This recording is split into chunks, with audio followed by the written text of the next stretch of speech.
S'il y a bien quelque chose qui me fait péter un câble, qui me met hors de moi, eh bien, c'est lorsqu'on s'en prend aux plus faibles, notamment lorsque des individus battent des femmes, des enfants, et même des animaux. Ah, ça m'énerve, nos amis les animaux qui sont très souvent oubliés aussi. Donc femmes, enfants et animaux.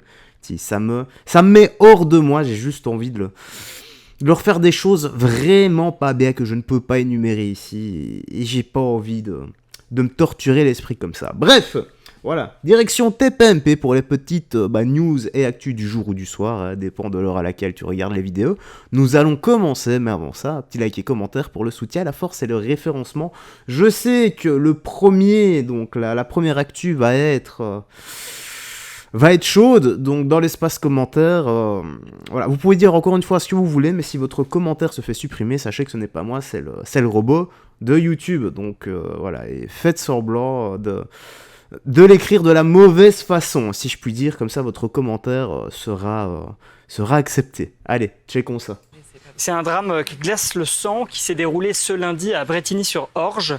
Tout commence dans la soirée. En fait, les habitants d'un immeuble entendent des hurlements au 4e étage de l'immeuble. D'abord, c'est des bruits sourds, comme des coups. Ensuite, ils entendent des cris. Il y a une voix d'homme qui dit « je vais te cramer », une voix de femme qui appelle à l'aide, qui dit « au secours, aidez-moi ». Et au milieu de tout ça, des enfants qui ont l'air totalement apeurés puisqu'on les entend également crier. Alors la police arrive sur place. Et le problème, c'est que la police monte au 4e étage et se retrouve elle aussi impuissante puisqu'il y a une porte blindée qu'ils ne peuvent pas la défoncer. Donc ils entendent les hurlements derrière, ils appellent du renfort pour pouvoir défoncer la porte, mais ils ne peuvent rien faire. C'est là qu'est le drame. Et puis tout d'un coup, silence glacial dans l'appartement derrière la porte. Et le mari finit par ouvrir la porte avec un couteau dans chaque main, en tenant des propos délirants, menaçants. Alors évidemment, les policiers à ce moment-là sortent leurs armes. Il y en a un qui tire avec son taser, donc le mari se retrouve hors d'état de nuire. Et lorsqu'il rentre dans l'appartement, malheureusement, c'est trop tard. Cette mère de famille qui avait 32 ans, qui s'appelait Sandy, est retrouvée morte dans sa salle de bain, le visage totalement ensanglanté. Et les 2 enfants sont également dans l'appartement. C'est ça qui est aussi terrible. Ils ont 4 et 7 ans et ils ont tout vu. Ils ont eux aussi été frappés.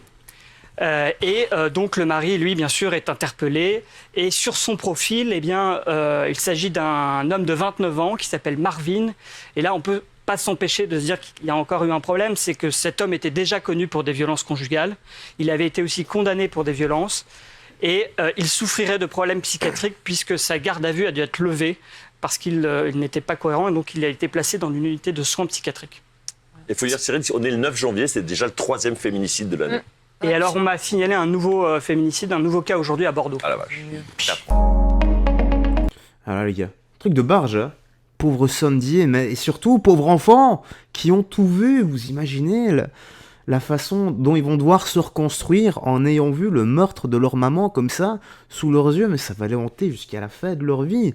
Je n'en peux plus de ce genre de type, de ce genre de bourreaux qui s'en prennent comme ça aux plus faibles.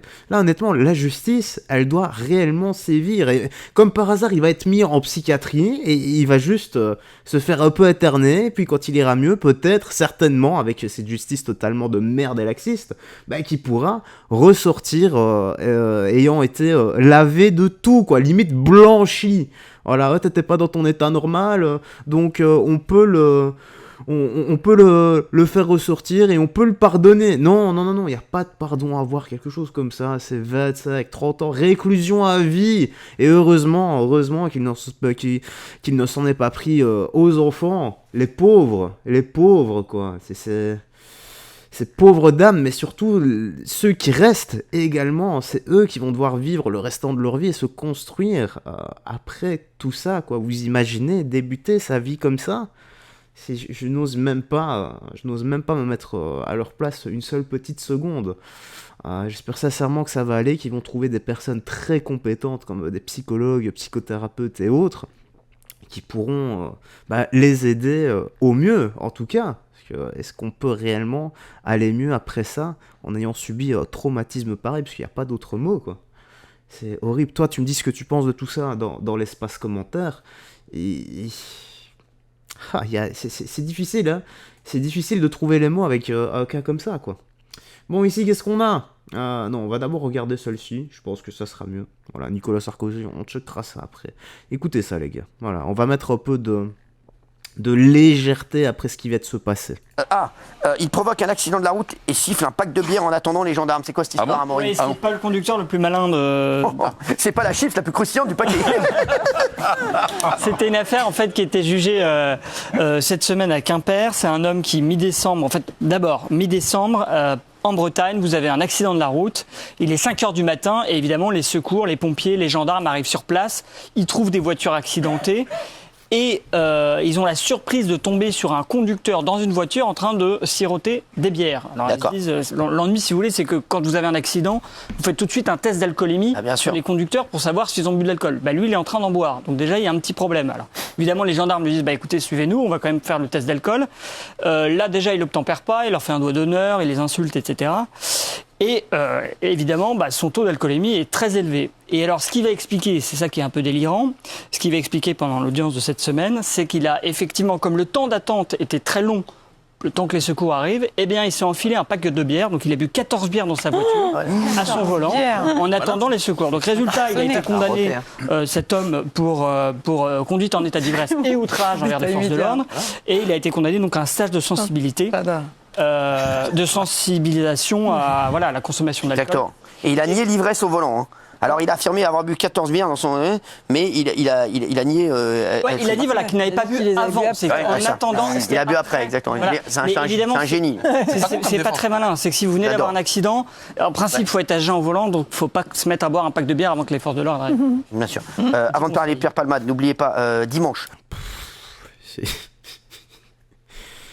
Voilà, c'est que dire. Oui, ils ont dit c'est pas la chips la plus croustillante du paquet. Certains diront c'est pas le pegwell le plus glissant de la banquise. Qu'est-ce que vous voulez les gars, en plus la bière, c'est dégueulasse la bière. Je sais pas, déjà saoulé les gars. Pourquoi saouler, surtout quand vous prenez la voiture? C'est tellement dangereux, on a une arme entre les mains. Il faut avoir nos réflexes à 100% les gars, donc pas de consommation de drogue ni d'alcool au volant. Oui, je fais le moralisateur parce qu'il y a trop de gens qui meurent comme ça chaque année, trop d'innocents qui perdent la vie à cause de ça quoi. Et ça me fume également, j'en ai juste assez. Bon allez, on va finir par la politique, hein. Nicolas Sarkozy, qui apparemment son procès est ouvert. Bon la vidéo date de quelques jours, mais... j'ai à peine de voir la news, moi, là-dessus. Allez, checkons ça. Oui, le procès de ce qu'on appelle l'affaire libyenne s'est ouvert aujourd'hui au tribunal de Paris. Donc, Nicolas Sarkozy était présent. Il est arrivé à 13h30.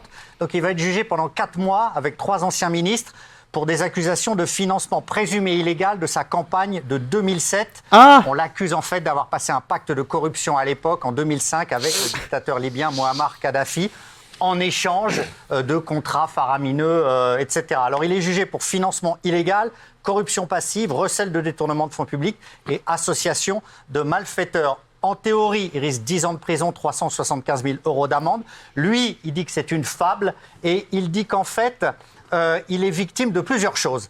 D'abord, des mensonges d'un intermédiaire, le fameux Zak Takieddine, qui aujourd'hui est en fuite au Liban. Bien sûr, ouais. Voilà. Il dit aussi qu'il est victime d'anciens proches de Kadhafi qui voudraient se venger de lui parce qu'il était à la tête de la coalition qui avait mis un terme au régime de Kadhafi. Voilà.